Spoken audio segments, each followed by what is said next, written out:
Hello there, and welcome back to the channel. One of the most popular discussions surrounding obsession is how to beat the One-Wish Willow. And this makes sense as there are lots of unanswered questions surrounding the mechanics of the wish and the company that sells the willows. However, I'm more interested in Nikki's legal situation after that fateful day in Bear's house.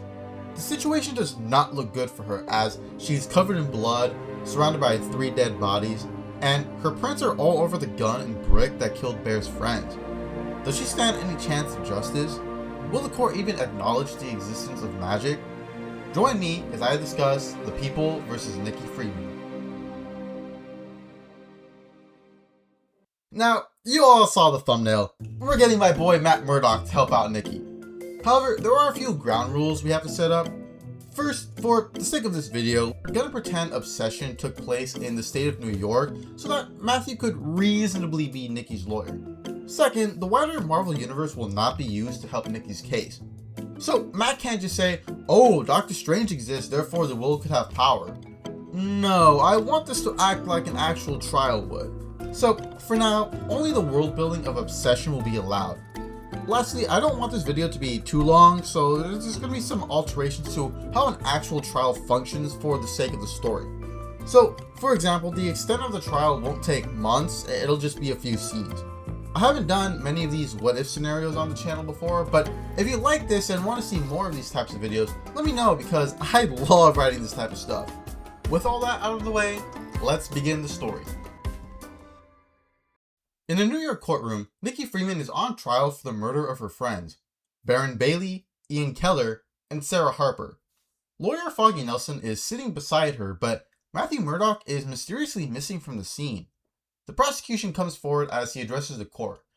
Your Honor, we the people are charging the defendant with first-degree murder, second-degree murder, and attempted murder. We ask that Nikki Freeman be charged with a life sentence without possibility of parole. The evidence is staggering. I find it hard to believe the defense can counter this. The courtroom doors suddenly open and everyone looks towards them. Well, it's a good thing I'm a really good lawyer. With a defeated face, the judge says, Mr. Murdock, you're late. I'm sorry, Your Honor. I was dealing with something related to the case. Throughout the investigation, Daredevil has had to fight Willow, a tree-looking enforcer of Tabby Cat curiosities. Willow is trying to kill Nelson and Murdock as this is the first time a case against the company has become so high profile, and the first time they stand a chance losing. As Matthew walks in the room, you can see a reddened cheekbone as he just had an encounter with the enforcer. As Matthew approaches the judge, he gives a smile. My client is not guilty of these charges, and I can prove why. Matthew grabs something from his pocket and raises his hand high. Exhibit A, the One-Wish Willow. One like this was found at the crime scene, and it plays a pivotal role in Nikki's case. The prosecution laughs. What does a children's story have to do with this? It has everything to do with this. Matt then faces the jury. Nikki Freeman claims this was used on her so that she could fall in love with her friend Baron Bailey. What if the spell took over her body and made her do things she never wanted to? Objection! Speculation! Sustained. You're on thin ice, Mr. Murdock. Don't mock this court with a superstition. Matt looks towards the judge. Quite the contrary, Your Honor. This willow allows the user 1 wish per life. Allow me to demonstrate.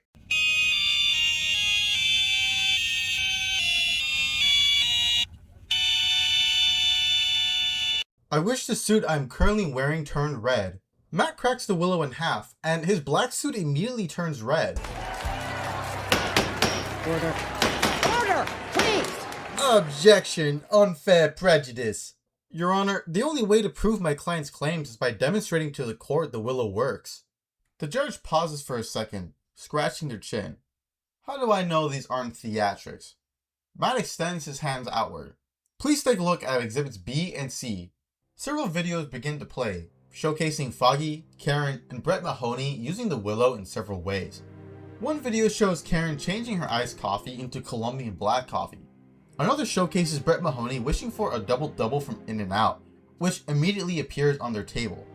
The courtroom continues to look in awe as these videos play. My office tried the willow using benign wishes such as changing the colors of objects or altering the temperature of coffee. Foggy exclaims, and now our microwave has polka dots all over them. He says this as he holds their microwave. The prosecution starts to look visibly angry. This is absurd.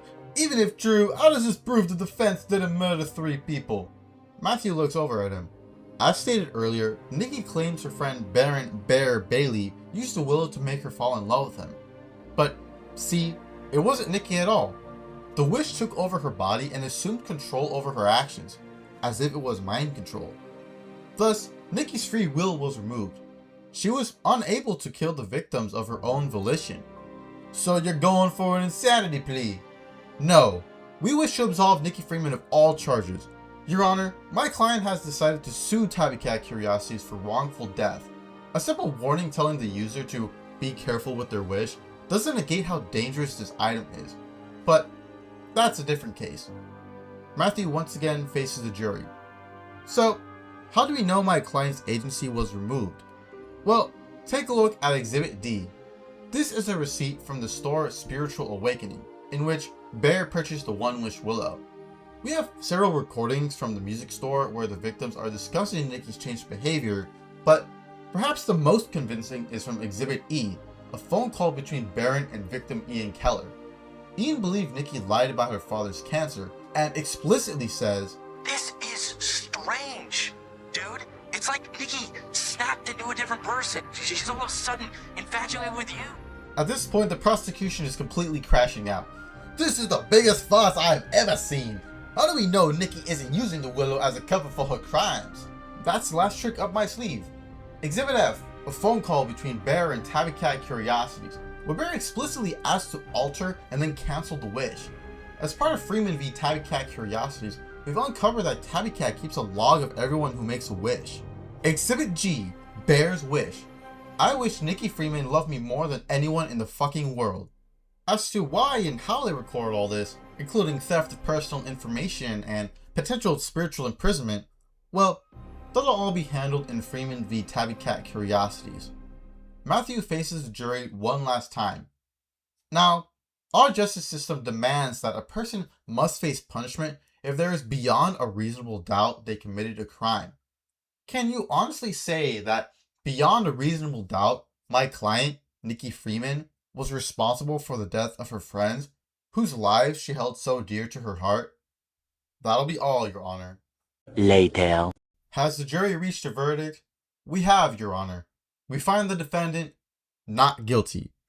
Nikki breaks down and sobs. Crying her eyes out, she goes up and hugs Matt and Foggy. Thank you. You've saved my life. Foggy responds, You did good, kid. You're a free woman now. Nikki responds, Thanks, Foggy, but even though I'm not being controlled anymore, I have this feeling I'll never be free of this curse. All my friends are dead, and Bear, Nikki goes quiet as she remembers the events of Obsession. Matthew places his hand on Nikki's shoulder. Nikki, I won't claim things are going to be easy. They never are. But you've been given something almost no one gets. A second chance. Your life is in your hands now. And once we win this case against Tabby, you'll have more than enough money to do whatever you want. What is it you've always wanted to do? Nikki's eyes glimmer as she responds. Before all this happened, I told Bear I wanted to become a writer. I just felt stuck in that small town. Matt responds, Well, lucky for you, I know someone at the Daily Bugle who might be able to help you get started. Foggy adds, Who knows, maybe you'll make a movie about this someday. Nikki laughs and hugs them again. Thank you guys. I'll never forget this.